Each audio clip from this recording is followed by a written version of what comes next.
Rangers fans, welcome to Liberty Blue, the essential New York Rangers podcast. I'm Andrew Chelney. That's Nick Zararis. And Nick, I don't know if you know this, but Chris Drury and Mike Sullivan are big Knicks fans.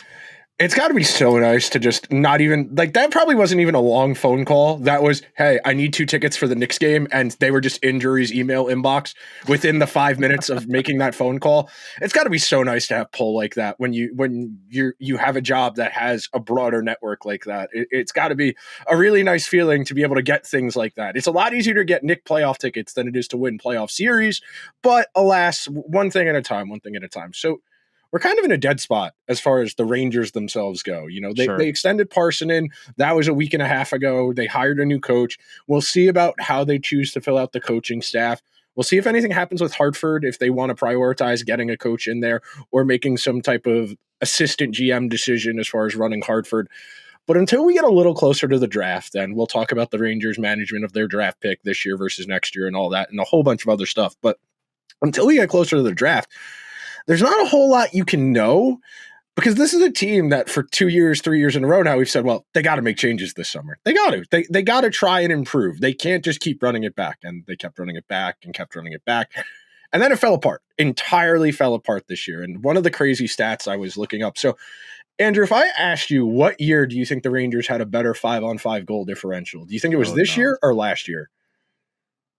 I would have to think it was last year. You would be incorrect, but it'd be wrong. Yeah, exactly. It's crazy. I went and looked at these numbers because I was at the Canuck yesterday with a couple of my friends, and we were talking with some Hurricanes fans, and they were asking us, "What the hell?" The Canuck, by the way, we're not sponsored, but like, can we be? I'd love that place. Great place. We were talking with some Hurricanes fans, and they saw my Rangers tattoo, and they asked, "What the hell happened to you guys this year?" And I was like, "Do you want how much time? Do you I literally was like, I do a podcast where I talk about this an hour a day, an hour per week, at least every week, if not more. I write about this. Like, how much time do you have?" And the Cliff Notes is the special teams fell off a cliff. That is the biggest one snapshot kill shot. Last year at 5-on-5, the goal differential was 166 to 165. They won the President's Trophy with a +1 5-on-5 goal differential. You might ask, well, how did they do that?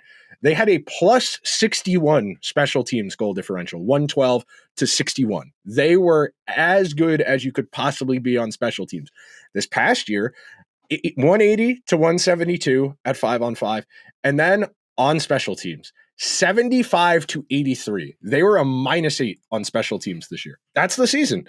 They went from more than 60 to -8. That is a 60, almost a full 70 goal swing in one season. And it's largely just special teams, which goes to show you how much the power play falling off this year killed them.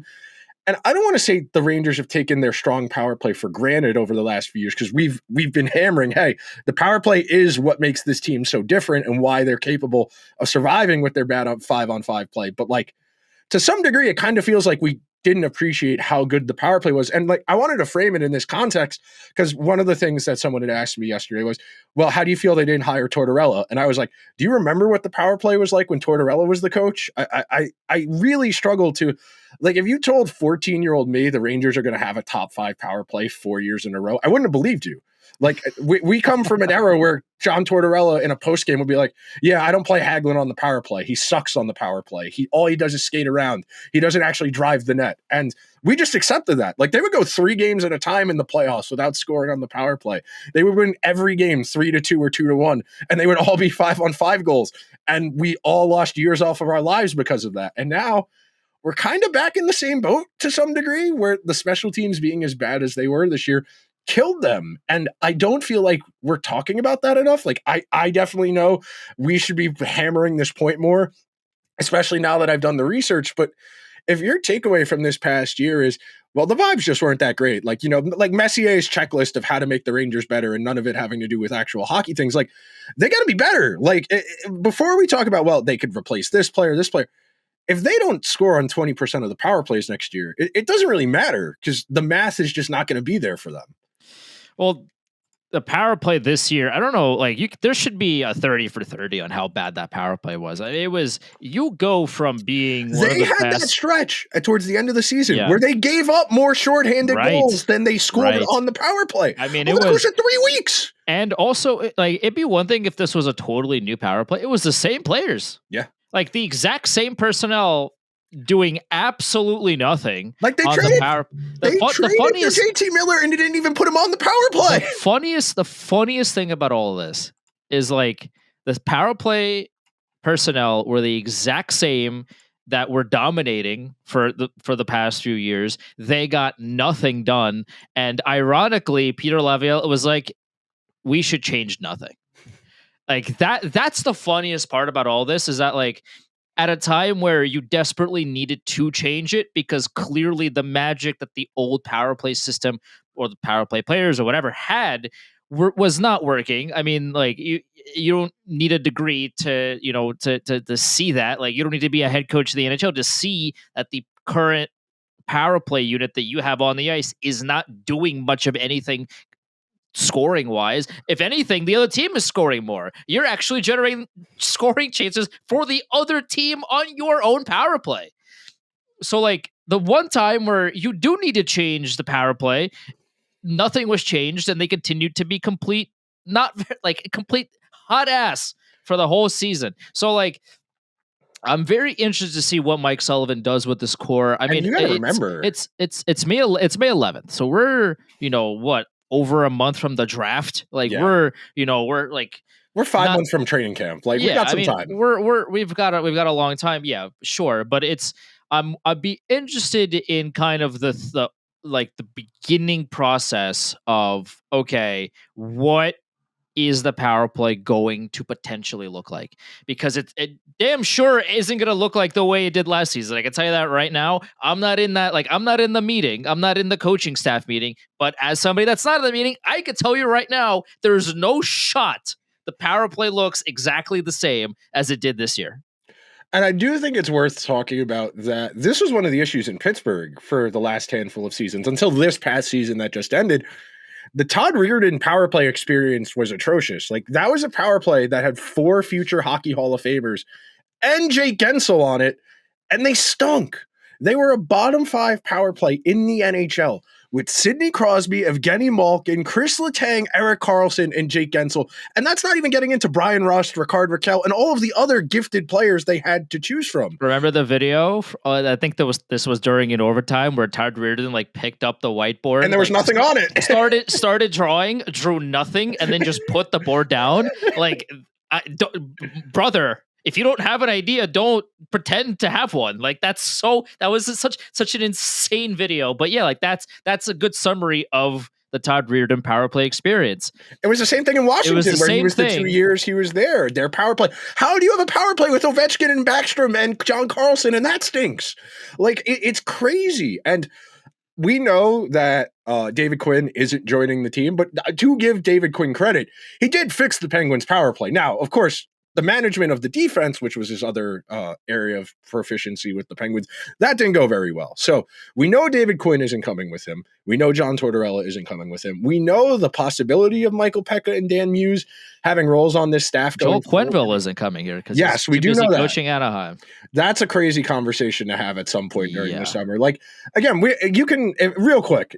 This is the exact same conversation we had about Mike Babcock 2 years ago. When you are desperate, you stop caring about, hey, is this the right or the wrong thing to do? Because if you're Pat Verbeek, well, we haven't made the playoffs since Getzlaf and Perry were on the team 7-8 years ago now. 2017 was the last time they were in the playoffs. And you're desperate now because you don't make the playoffs next year or you don't find a way to get close, you're going to lose your job. It's that simple. It's the same reason Yarmo hired Mike Babcock after nobody would touch Mike Babcock with a 10-foot pole. But as far as Mike Sullivan putting together a staff, I'm very curious to see how the existing relationships he has with players on this team that Chris Drury has with the players on this team, because your hope is that part of this reconciliation process and getting this team better is finding a way to get this team out of its own head.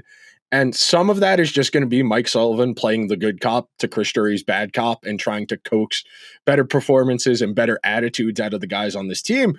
because we spent the entire, I would say, through December of last season on this show, I kept saying they got to get their confidence back. They're playing like shit. If they get their confidence back, they can salvage this. But it kept deteriorating. It kept deteriorating.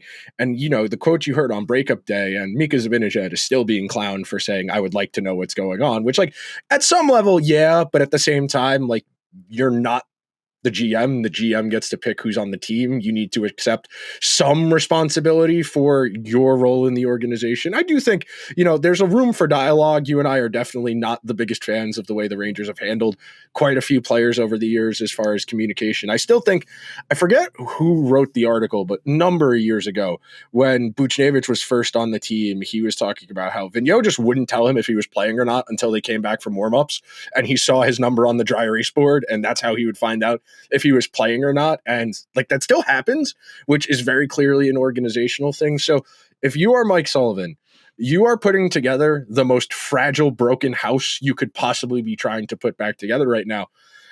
Because other than Will Cooley and maybe Shesterkin and maybe Adam Fox, I don't have a lot of faith in putting the toothpaste back in the tube for a lot of these guys. It's a house of cards, but the cards are made out of glass that are already, like, it's already shattered. Like, you glued the glass cards back together, and now you're trying to build a house with them. Yeah. Like, it's possible, but oh my God, you got to be so careful.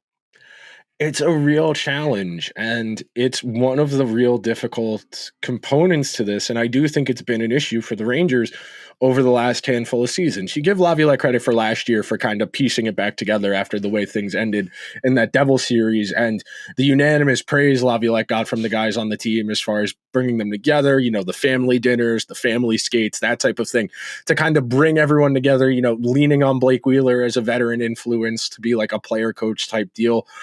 They need to find whatever gimmick it's going to take to resurrect this, because I think it's really telling, because you look at Zibanejad play for Sweden in Worlds, he had a power play goal today. I don't think he scored on that shot once in the regular season that he took in that game today for Sweden. And that's entirely a confidence thing. He's just another guy on that Sweden team, and he doesn't feel a crazy responsibility to carry the load. But then you watch the decisions he would make as a Ranger, where he was trying to do 8 things at once, and the game was way too fast for him because he was trying to do 8 things at once, and it derailed his entire season. And he had probably his worst season since getting here. And that includes a year where he spent the entire season dealing with long COVID and having no cardio. The Rangers have a lot of behind the scenes work to do before we even talk about how we improve the roster. There's just so much that needs to go into the TLC of this group. And I know there are people who are just fed up with the way the veterans on this team have handled themselves, and the idea that, well, they're being coddled too much. It can't always be the coach's fault. And I agree with you. It's not always the coach's fault. But it's a lot easier to get rid of one coach than it is to get rid of 5 guys who all have no trade clauses through 2030. So until we either get better performances out of those guys or convince them to leave, you got to try and fix them. You got to try and get better attitudes and better mentalities out of them. Otherwise, we're just going to keep doing this where, oh, JT Miller's the savior. Oh, it's the next coach. It's Mike Sullivan's the savior. It's the trade deadline first line right wing they get is going to be the savior. Until they fix these guys or replace these guys, it doesn't really matter. And that has been arguably the single most recurring theme of this show in its 3-ish years of existence, is until you get better performances from Zibanejad, Kreider, Panarin, etc., it doesn't really matter who the third line right wing is or who the coach is, because the other teams are better and they keep trying to get better. You know, that's the other thing. Florida takes swings. You know, they went out and got Seth Jones. You can argue about the merits of that. Brad Marchand, who scored that overtime goal. They went out and got Brad Marchand. You could talk about Tampa Bay throwing Stamkos overboard to bring in Gensel and finding a way to bring McDonough back by trading Sergachev. If you are not constantly trying to push that envelope, get a little bit better on top of what you're already good at, you're missing your opportunities. And I do think that might be what I would say is the biggest flaw in the way Drury has tried to run the team, is that they haven't pushed the envelope enough in trying to improve. It's always been maintain. And that's why they fell behind this year. They did not improve on last year's team while everyone else around them tried to. all of the luck went the other way this year versus last year. You combine those two things, and I don't want to say it's a shock they missed the playoffs, because we're definitely a little surprised, but it's not the craziest thing in the world they missed the playoffs. Well, that and a lot, like, we keep talking about this. We talked about this a lot at the deadline of, like, if you the whole point of making trades is to go one way or the other. Where if you're full tanking, you're trading away, your best players or players a lot of value to get prospects and picks and etc. Whereas, where you go the opposite way of you're trading prospects and picks for other teams' valuable players or, top players or whatever. The Rangers this season, besides the JT Miller trade, made like 7 or 8 trades that all accomplished not a whole lot. Nope. Like the Soucy trade, the Lindgren trade was great. I mean, he was miserable for Colorado, and Colorado gave the Rangers a second and a fourth, and Parsonen, and also apparently Calvin DeHaan, who is still mad about everything that happened, to which I can't blame him for. Like, you trade for Soucy, you trade for Borgen, you trade for these guys that aren't making your team better. So what was the point of trading for them? Like, that is one of the questions that you don't see people in the media, whether it be fans or writers or whoever, asking Florida or Tampa Bay. Nope. Or, well, other than the trade that Tampa sent like 5 picks to get that fourth line player out of Nashville from. But, like, other than that, there's very limited times where you take a look at these top teams around the league and you go, I wonder why they did that. Whereas with the Rangers this season, forget about everything else. Just this season, why did you trade for Carson Soucy? Why did you trade for Will Borgen, given his middling results? Why did you give him a 5-year extension? Like, why? Like, why are you making these decisions? Because they don't actively make the team better, tougher to play against, whatever. The blue line hasn't. We watched this blue line give up chance after chance the last 2 months of the season. These trades did not ultimately improve the viability of this team. So why did you make the trades in the first place? The top teams, yeah, of course they have their misses, but for the most part, they make swings that they are at least trying to accomplish, like an active change within their roster, like bringing in Brad Marchand, bringing in Seth Jones. All of these things, like, yeah, they gave up a high second round pick for Marchand. Like they Seth Jones wasn't cheap either. Like, they had to make sacrifices to make this happen, and this is not something that you can do forever, no. Right? Because you need, eventually there'll come a point where you just have nothing else to trade, and you have to recoup assets. But for right now, teams like Florida, Tampa Bay, etc., they're going for it. So the expectation is, okay, we're going to trade our assets for players that are actively going to make a difference. That are going to make this team better offensively, defensively, et cetera, et cetera. And when you make trades that don't accomplish these things, like, okay, you trade for this guy. Okay, well, you traded for Juuso Parssinen, who is essentially a throw-in in that Lindgren trade, and he played 6 minutes, and then you extended him. Why? That that doesn't make sense. Either you play him and then see what he has, and if he's worth it, then you re-sign him, or you don't play him like you didn't, and then either let him walk, or like, I don't even like, if the one argument that I could see is, okay, well, if you extend it for 1 season, then you can trade him or do whatever. Like, maybe Parssinen signed that deal, and then you can, like, he's willing to be traded in for a pack, like, whatever the case may be. Point of making moves as a general manager is to go one way or the other. And right now, especially with the recent moves that Drury has made, you make moves, but you ended up in the same exact spot. Like, you ran around the block thinking you ran a marathon. Dog, you're right back where you started. Because, like, the gap between Soucy and Ryan Lindgren is marginal. The way Soucy played once he got here and what Ryan Lindgren was giving the Rangers, pretty similar. Borgen, better than what the Rangers were getting from Trouba, but not good enough for the top 4. I think Borgen is probably a third pair guy that they are miscasting, at least for now. But again, they've had Braden Schneider for 4 years now, and the best case is he's a third pair right D and kills penalties on the second penalty kill unit, and that's the right side of the defense behind Adam Fox. And then, Vakanainen, who's been a healthy scratch on and off for several years, who has less than 300 games played at the NHL level, is like a 27-year-old who was drafted in 2015 or 16. Like, at a certain point, these guys are what they are. And that was the thing I kept hammering about Will Borgen when they first got him, was 28 years old, less than 200 NHL games played. And I had stupid people telling me he went to college for 4 years. And between the ages of 23 and 28, you would have thought if a guy was good enough, he would have played more than 200 NHL games, especially for the organization he was in. The Kraken stink. Yeah. The Kraken are an actively bad team that don't have a direction right now. I don't understand how Ron Francis and Botterill are going to keep running that team. Like, it doesn't make Francis sense. got promoted.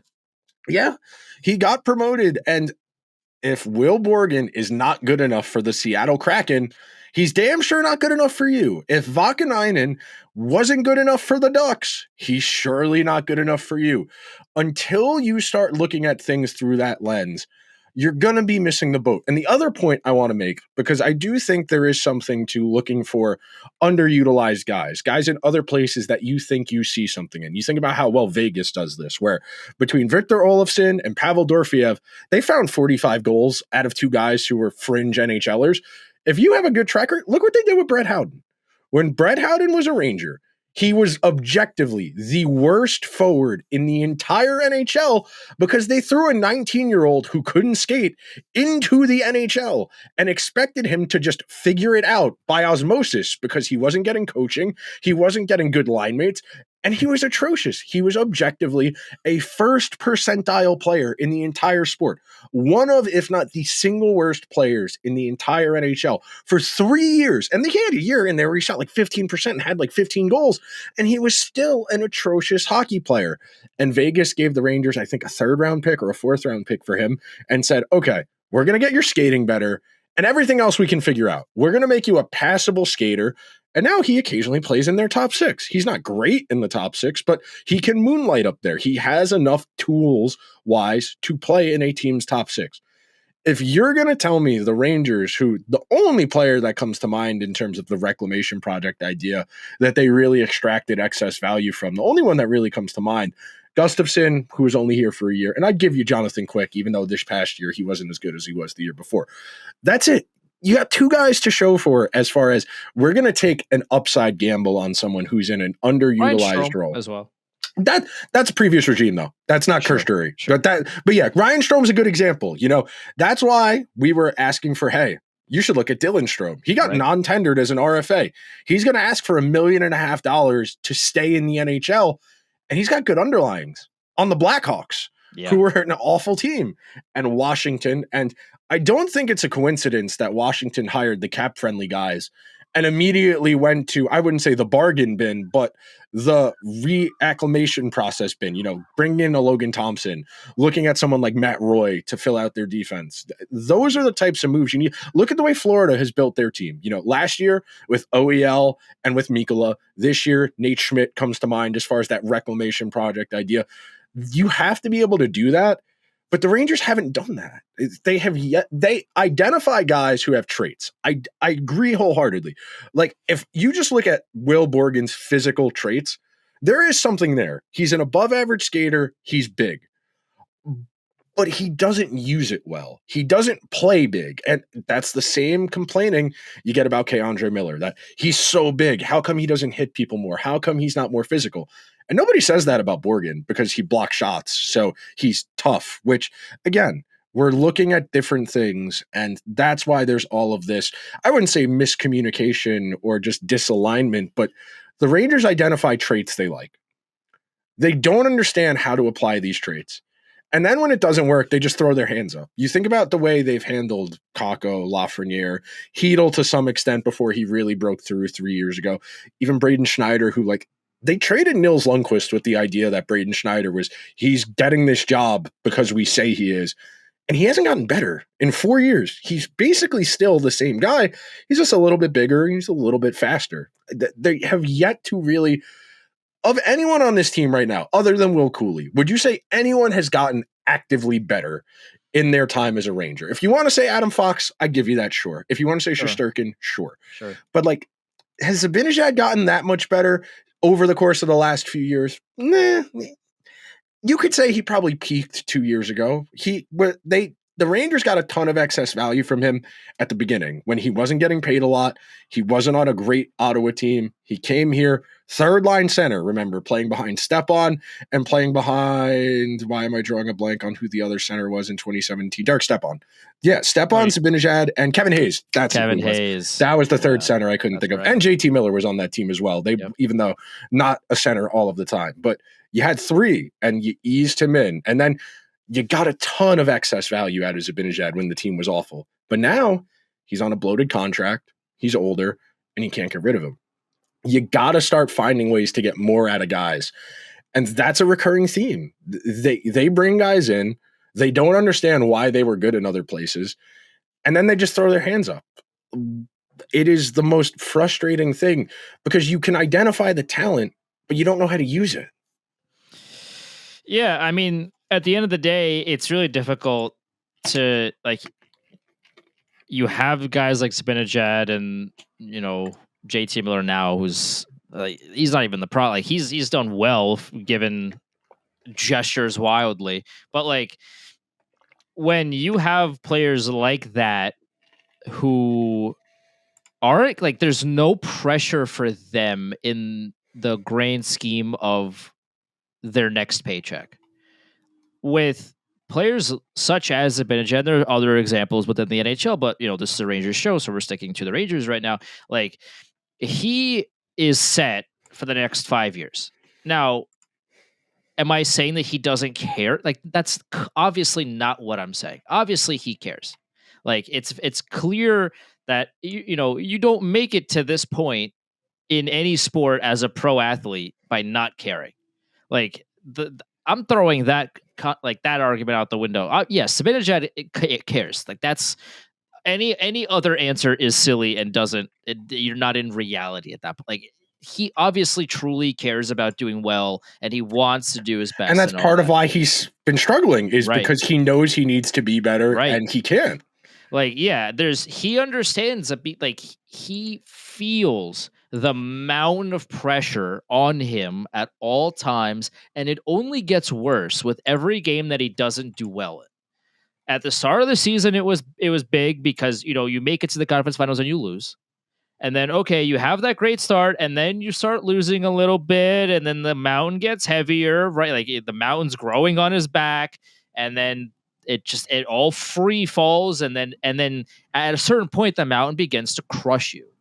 You cannot escape under it, and that's a lot of what happened this year with Zibanejad. Is like, he knows he has to do better, but there's such an immense pressure on him to do well that he simply collapsed under the mountain that is all of the Rangers season this past season. So, but at the same time, also, he's not playing for a contract. He knows he has 100% control of what happens to him in the next 5 years. The only thing the Rangers could possibly do is something that we talked about in like November or December, which is to just send him home for 2 weeks. Have him literally reset, which, by the way, still could have helped him. I maintain that could not have made it worse. At the very least, just send him home for a week, 10 days, whatever. Just have him totally reset and have him come back, you know, welcome him back with open arms and see if he's revitalized. But like, okay, you don't do that. And barring that, he's not going anywhere. And he well knows that you cannot send him anywhere. He is as safe as you could possibly be, which doesn't make it easier, obviously, for the Rangers to make moves either around him or with him involved, but also it doesn't make it easier for somebody like Mike Sullivan to come in and revitalize him. Because as badly as he's played, it's not like he's a UFA now. He's not going anywhere. He's getting money, he's getting paid very well. And, you know, as much as it is frustrating for everybody, including him, to play as not great as he has, at the same time, it's like, well, I my contract says 2030. It's 2025. Like I'm all right. It's a real conundrum the Rangers face. And one of the things I wanted to talk about on today's show is just the direction of the roster, what they're spending money on, and where there is room for improvement. Because obviously, improvement is needed. The goal was to make the playoffs and to contend for a Stanley Cup. They did not make the playoffs. Where is there room for improvement? And one of the first problems, as you all know listening to this, they have a logjam. They already have too many guys. And we all keep telling ourselves, well, they got to move someone, right? They got to get rid of Zibanejad or Kreider or Panarin or Trocheck or someone in that group. But we've talked about this for years. They have ironclad no trade protection. Not no movement, no trade. If Panarin doesn't want to go, if Zibanejad doesn't want to go, Kreider, 16 teams, so you have a little bit of leeway, but not a whole lot. How are you going to find spots? And then the other part of that I don't hear a lot of people addressing is, okay, even if they find a way to get rid of Zibanejad's contract, they still need to replace his 25 to 30 goals and 60 to 80 points. That, as inefficient as Zibanejad has been the last year and a half, I would say, that's still not easy to come by. You know, part of the reason the Rangers gave Zibanejad the ironclad bulletproof contract was they spent the entire 2010s without a first-line center.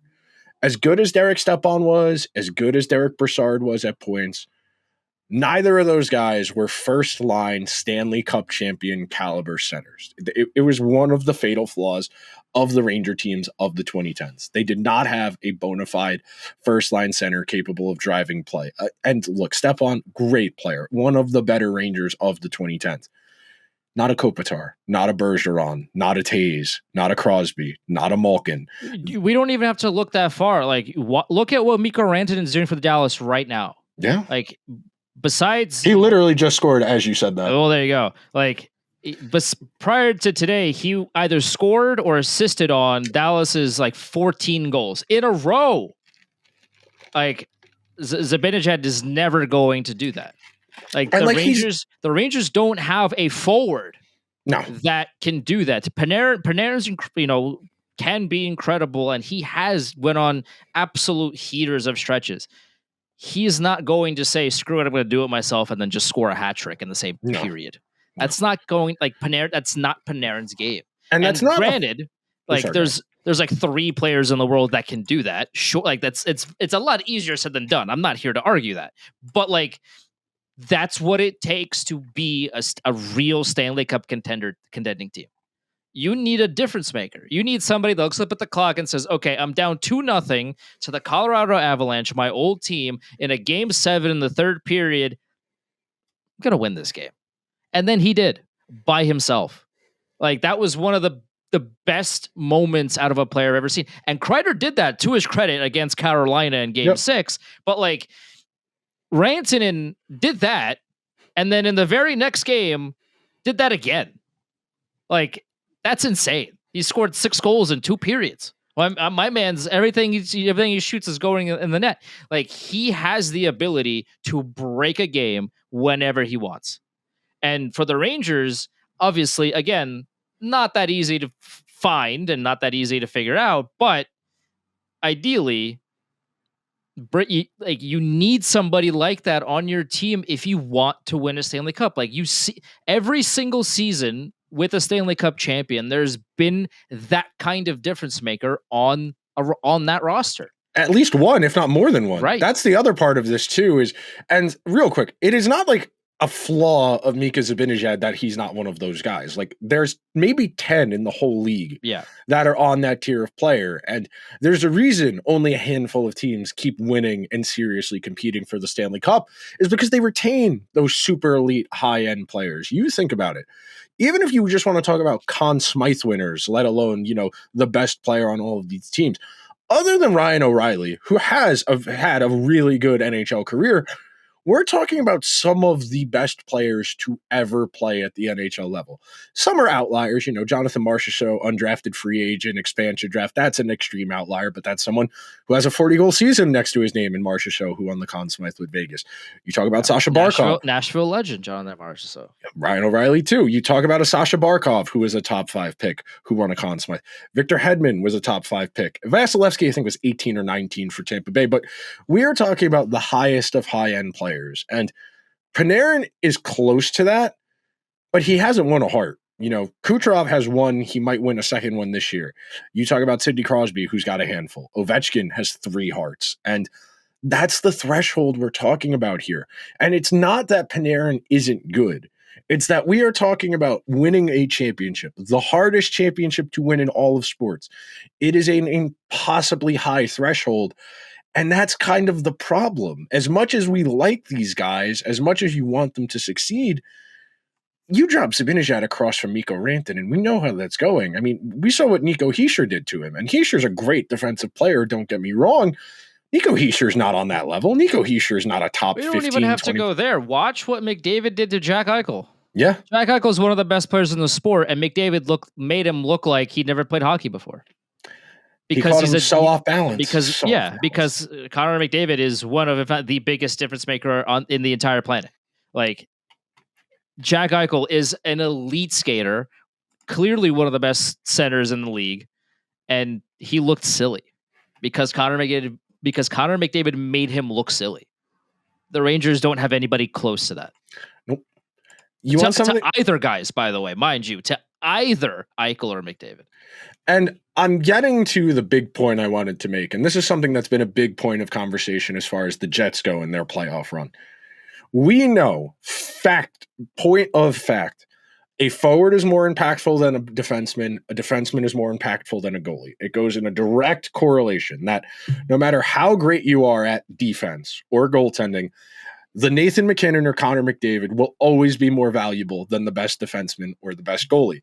The problem, of course, for the Rangers is their 2 best players are a defenseman and a goalie, which makes their path to victory in the postseason harder because you need to coax more out of a lesser group. And you line the Rangers up against any of these teams, and you start talking about the split between 5-on-5 play and their special teams. You start talking about how many 20-goal guys do they have in their lineup, 30-goal guys. And really quickly, you start to come to a conclusion. They don't have the guys. Very straightforward. And that brings me to something I wanted to talk about in terms of the roster construction. I mentioned the logjam at hand. So right now, as we sit here, Kreider, Miller, Zibanejad, Trocheck, Panarin, Lafreniere, Cooley, Parsonen, Perreault. I don't know where you want to put Brennan Othman. You have Edstrom, Carrick, and Rempe. You have Susie Fox. You have Keandre Miller, Will Borgen. You have Vakanainen and Schneider. Somewhere in there is Zach Jones. You do need to extend Keandre and Will Cooley. Where are you improving? Can't forget Calvin DeHaan, baby. Where are you improving the roster without subtracting? And then if you subtract, how do you make up what you're taking out, what you're putting in? Because even if you get a taker for Zibanejad, what are you getting in return? Zibanejad's going to have to want to go there. That's also a point of order as well. He has to agree to want to go there. And you know what you're going to get for the Zibanejad contract? You're going to get, in an ideal world, you're looking for something like the Darcy Kemper, Pierre-Luc Dubois, where it's 2 guys who very clearly it's not working where they are. We need to reorganize this. And they both need changes of scenery. They're both kind of expensive.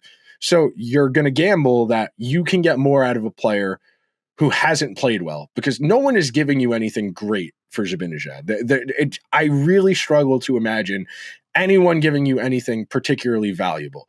Could I see a bad contract going the other way to kind of even the ledger and make it a little more palatable for the team taking him? Yes. But at the same time, okay, you take Zibanejad out. They need a first-line right wing. If you want to say that's Perreault or Othman, okay, I'd be very worried about Perreault or Othman being expected to be a first-line right wing. How do they replace Zibanejad on the power play? I know the power play was awful last year, but Zibanejad as the trigger man on the power play has been one of their staples. So what does that do to the power play? Does that mean Panarin goes to the left? Does that mean Miller goes to the right? Does that mean one of Perreault or Othman go to the left? And these trickle downs, these conversations are what you got to focus on. This is where you find ways to improve the team. And they're locked into so many of these guys. It's hard for me to see a world where they can dramatically change anything. Again, I mean, it just goes back to our conversation about Susie and Borgen and those guys of like, and Parsonen too. Like, why did you give them extensions? You know, And they have no leverage either. Right. Like, Will Borgen was not going to be a hot commodity on July 1st. Like, yeah, he's going to be a UFA. Okay, if someone beats the offer they gave him, which I really doubt someone was going to give him a 5-year deal with limited no trade protection in some of those years, the first day of free agency, why are you bidding against yourself? That has always been a Rangers problem when it comes to any of their guys, regardless of whether you talk about Glenn Sather, Jeff Gordon, or Chris Drury. But like, the Rangers believe in their guys to like an incredibly faulty amount, and it's why they're stuck with all of these pieces. You mentioned Tanner Jeannot earlier when you were talking about dumb things, and I don't know if you know this or not, Andrew, but Tanner Jeannot and Mika Zibanejad were in the same percentile of goals above replacement this year. That's not good. I hate to be the bearer of bad news, but that's not good. Other forwards in the Mika Zibanejad cohort of goals above replacement include Evan Rodriguez, Tyson Jost, David Perron, someone named Anthony Richard, and someone named Tyson Kozak. So we're talking like below average NHL players here. There are other notable players in this group, like I like Evan Rodriguez for what it's worth. Yeah, but like everybody else, like, that's by the way, Zibanejad's making what until 2030? What is that? 9.5? 8.5, I think. 8.5. Even with the cap going up as much as it is, dog, you're generating the same like goals, like, above expected as Tanner Jeannot, a fourth liner. He's a fourth guys. He's a fourth liner. Like, I don't know. And Tampa traded 5 picks to get him, and he's been very a guy in Tampa Bay. He's been yeah, they traded him to LA because they literally had nothing to LA, and he's been okay. Like, but like he's not making 8.5 until 2030. Like, that's bad. I like even the biggest Zibanejad apologists, like you gotta hear that, like you gotta see this and be like, that's there's definitely, let's just say, room for improvement. The Rangers are so screwed as far as like the roster, and you wanted to talk about it from the goaltending perspective. And again, this ties into something I was talking about the Jets earlier. Your best player being your goalie is a blessing and a curse, because the best your goalie can do is 0-0, and 0-0 does not win the game. And that has fundamentally been the Rangers' issue for my entire conscious memory, is the goalie has always been their best player.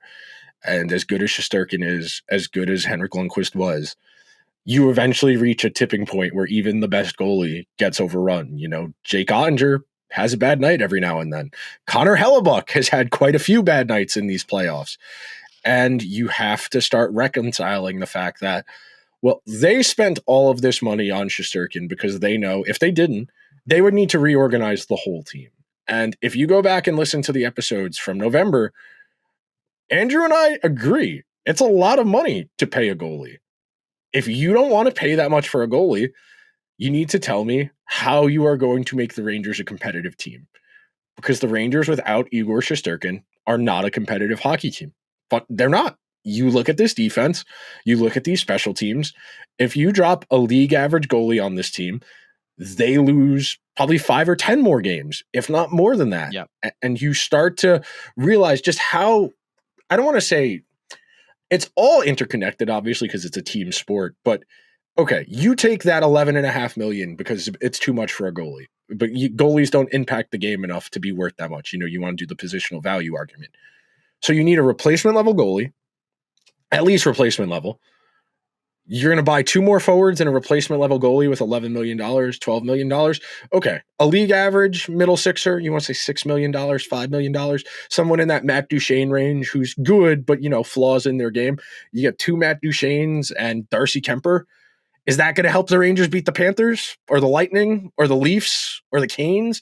Well, they beat the Canes either way, but you get what I'm saying here. That even if you want to take that money out and put it in something else, you're not getting anything that's going to be more impactful than what Shesterkin gives you. And that's the problem.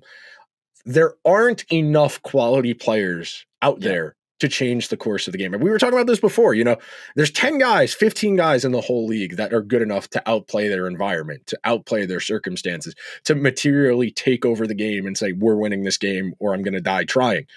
If you don't have one of those guys, it's pretty much impossible to win the Stanley Cup. You get one every decade where you get a funky one. You get that Hurricanes team that won the one in 06. You get the Blues last decade. This decade so far, it's only been powerhouses. Like Tampa Bay's won 2, Vegas has been to 2, Florida's been to 2. These are in the Avalanche, of course, have only made the one final, but have been consistently in the Western Conference Finals. There's a reason it's the same teams over and over again. Look at the Final 8 this year. It's pretty much the same teams over and over again, and then one or two rotate in and out. If you don't have the Mikko Rantanen, the Jack Eichel, the Mark Stone, the McDavid, Draisaitl, Barkov, Reinhart, Matthews, Marner, even the Leafs, we give them shit all the time. They got the guys at least. The problem is they haven't assembled the depth around them well enough, and it becomes a challenge, and that's kind of the beautiful and the tricky part of this is there is no one way to build a team, and what the Rangers choose to prioritize hasn't gotten them closer. And this will be the summer to see if they've learned any lessons, because we've been very bearish on Chris Drury. He takes too long to correct his mistakes, and then once he does, he doesn't really improve all that much. I made that joke. They went from shit to butt, something along those lines 2 weeks ago, and going from Trouba to Borgen. The pinnacle, by the way. Like, can we? I mean, at this point, might as well just write for SNL if we're gonna do that. They went from but it's true. You went from poop to butt. You no longer have shit in your pants, but you're still ass. It's great you don't have Jacob Trouba anymore, but the difference between him and Borgen is pretty negligible. We're talking 4 or 5% in expected goal share. Nothing insane. The Rangers have so much work to do, and the way they're talking. What are we going to do? We're going to drop Perreault and Othman in here. We're going to take out one of Kreider or Zibanejad or both. Where are you replacing those 50 goals between Zibanejad and Kreider? Where are you finding 50 goals on the trade market and free agency? Is it Bradley Marchand? Is it Sam Bennett? They can give you 20. That's not 50. 20 is not 50. If you want to say, they're going to trade for JJ Peterka, they're going to trade for allegedly did at the deadline until they didn't. Yeah. If you want to say they're going to swing on a guy, great. A, they have to agree to a trade. B, they have to have the assets to get a team to agree to the trade. And then they have to find a spot to play whoever they get because they already have too many forwards. So, yeah, sure. Can they go get a JJ Peterka? Can they go get a Trevor Zegras? Sure. Where are you playing them? Who are they playing with? And how much is that actually helping you? That is the real conundrum here, and why no matter how much everyone's, it can't possibly be as bad. Sure, it won't be as bad, but they're not going to be Stanley Cup good next year. Come on. We've been doing this for 20 years now. They have the great goalie. They have a couple really good players. They have a fringe top 15, 20 player in Panarin. That's one guy. You look at what Florida did last year, where Barkov and Tkachuk both have arguments as top 20 guys. Reinhart last year probably was a top 20 guy. They played Edmonton, who had McDavid and Draisaitl, 2 top 20 guys. Colorado 2 years ago, Makar, McKinnon, Rantanen, that's 3. Vegas, Stone, Eichel, that's 2. Tampa Bay, Kucherov, Point, Hedman, Vasilevsky, Stamkos, all top 20 guys at various points in their careers. You could probably make an argument Alex Pietrangelo was a top 20 guy when the Blues won the Cup. It goes on and on. You need more than one guy, and I love Shesterkin to death. I love Fox to death. Those are my 2 favorite players on this team. They're never going to be as impactful as a Kucherov, as a Barkov, as a McDavid. And until the Rangers get a guy on that level, we're going to keep praying at the altar that Jack Eichel gets to free agency because we traded for Pat Brisson's son. That's really all I got for you. Maybe the Oilers flame out next year and McDavid wants to see what's there in free agency. Sure. Okay. That's a nice idea, but we still have to play out the next 2 seasons, right, which is the other problem here. Yeah, in this, going back to the goaltending conversation, people were not some people were not super thrilled about this Shesterkin contract and all these things. Edmonton has Connor McDavid and Leon Draisaitl, and they continue to lose games because their goaltender cannot stop a beach ball. Like Stuart Skinner is actively bad, and Cal Pickard, for all for how great, well, great's a relative term, for how not as bad as he's been, he hasn't been all that great either. Like he's like 6-0 with 894 with like goaltending. an 8, with like a sub 900 save percentage. Like, dog, he's not exactly a world beater either. But and even then, they're still here deep in the second round of the playoffs because of how good McDavid, Draisaitl, and also they've gotten some help with their depth players as well. Like Corey Perry's been good, but like their goaltending has actively lost them games, and they don't have a goalie that they can depend on to to consistently make those saves. And I was talking to somebody about this earlier. We're like, oh well, Pickard and Skinner have similar stats and some, but like people hate on Skinner a little bit more. But my Skinner has an 817. My argument, yeah, well, he's been awful. But also, one of the arguments that I made was Skinner's goals, like the goals he gives up, are actively way more deflating, because they are goals that should never be going in the net. There's a lot of bad shots that go in. There's a lot of leaky goals that end up going in. Leaky goals are by far the most deflating. Like a bad shot that goes in, that's tough. But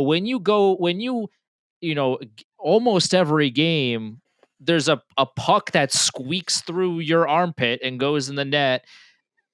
That's it. It just brings the energy down to a much lower level than any other type of goal. If you give up a 2-0 goal, there's nothing you can do about it. Like if you give up a goal that bounced off of 9 people in the net, there's nothing you can do about it. But if you give up a point shot that you saw all the way that squeaked through you and in the net, yeah, dog, that's not only on you, but like everybody else is like, oh my God, here we go again. You can't make a save, and now we have to come all the way back again because you can't stop a shot. Obviously, no one's saying that to Skinner directly, but like that's that's kind of the vibe. At a certain point, that's what happens.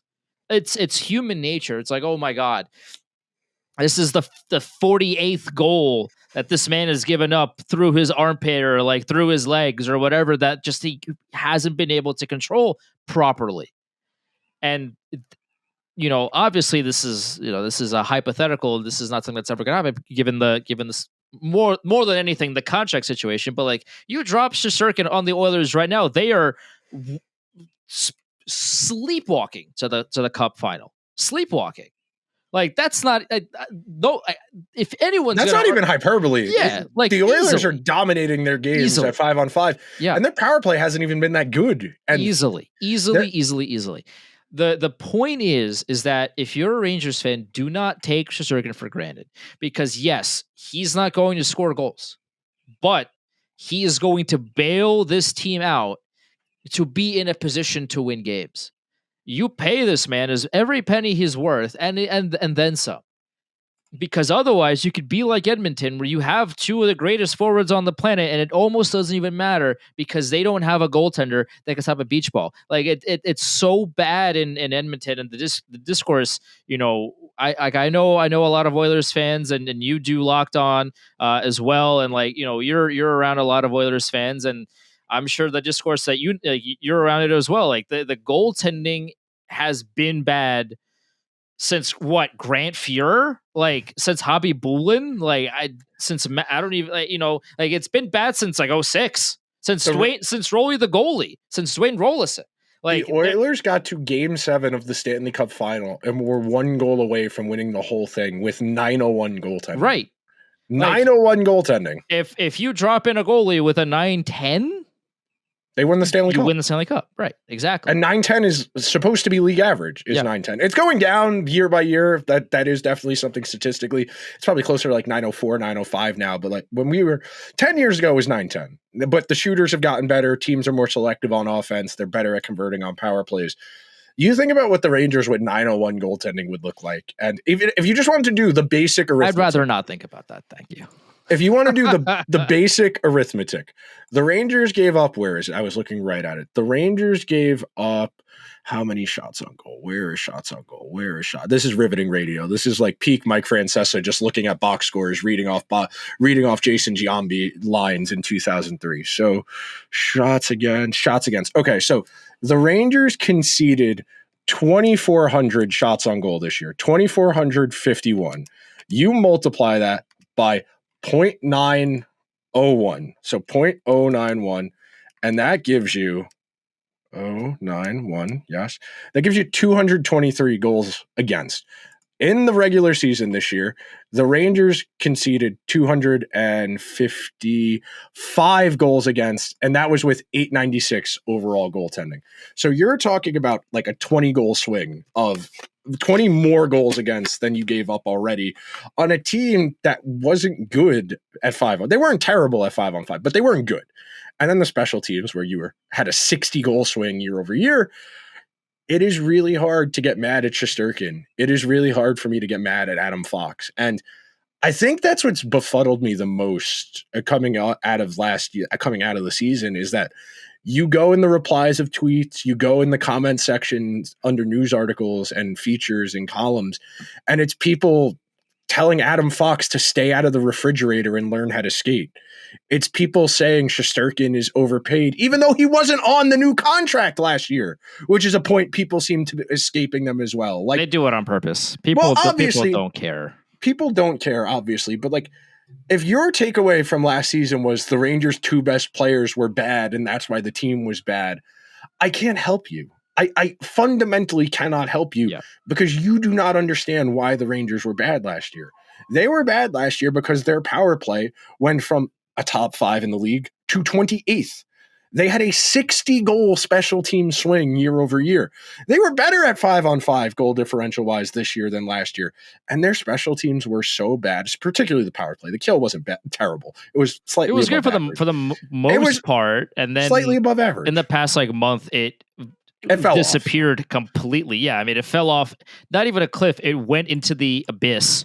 And then just it's like, oh, you dug your own hole. Well, just keep on digging because that's where the penalty kill went, kind of out of the blue almost. Like they were really good they were scoring all these shorthanded goals. Like shorthanded, they were doing well, and then just one day they were like and then it just kind of fell apart. I don't know what happened there. It's really befuddling, and nobody got a handle on it. And it is very rare. I don't have like a direct actionable path to answering a question like this. I can't like give you a direct answer because it's like 10 different things combined. But like you start with, well, Kreider being injured and just less effective. So that takes away the net front play. That takes away the tips, the redirects, what makes their power play especially dangerous the last few years is Kreider became the best net front player in the entire NHL for 3 years. Okay. So if you don't have that net front play, that takes away the threat of Fox's point shot to some degree because he can't shoot for the rebound. He can't shoot for the deflection. So that makes Fox more prone to getting his shot blocked. Okay. If he's more prone to getting his shot blocked, he's going to take fewer shots, which means that we're going to end up settling for Zibanejad one-timers, Trocheck in the middle, or Panarin on the right flank. And those shots are not going to be coming from great angles. Those are going to be in lanes for the penalty killers to break up. And I can give you that much. What I can answer for you is why the Rangers did not find an alternative strategy, why they did not attempt Matt Rempe standing in front of the net as big as humanly possible and just taking away the goalie's eyes, literally to just take up space and distract the other team. Why didn't you try JT Miller at the net front for an extended period of time? Why didn't you try Vincent Trocheck at the net front? If you know Kreider is playing with the dinged up hand from Four Nations. Oh, no, Trocheck had the dinged up hand of Four Nations. Excuse me. You know Kreider's playing with a nagging back injury all year. And his mobility is limited. He can't win leverage battles as much. He's not as in good of position. You lose your net front play, and the entire power play falls apart. And you do that for the whole year. 15%. They were almost at 30% last year on the power play. It's crazy. It's one of the more insane one-year swings in a specific like special teams power. I mean, it all just goes back to what we talked about earlier. Like they had the same problem for pretty much the entire season, and there was not a single change. Like if something's not working, Might want to fix it.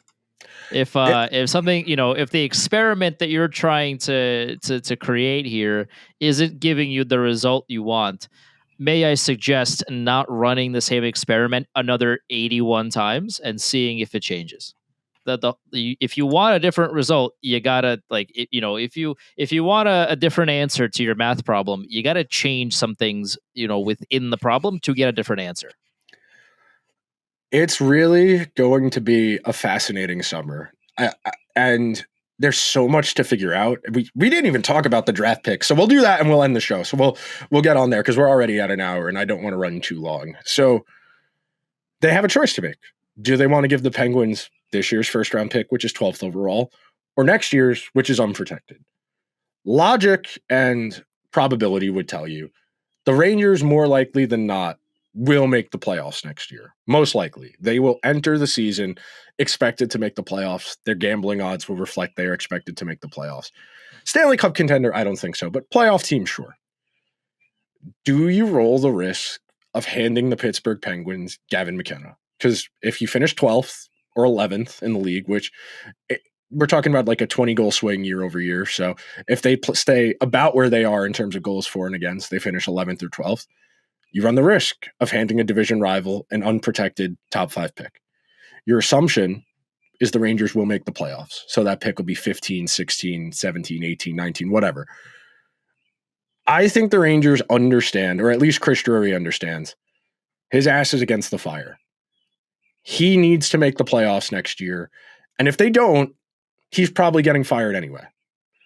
So it's not his problem if they give the Penguins, the 6th overall pick, the 7th overall pick next year. And is it reasonable to be worried about a low probability outcome like the Rangers being a bottom 10 team in the NHL next year?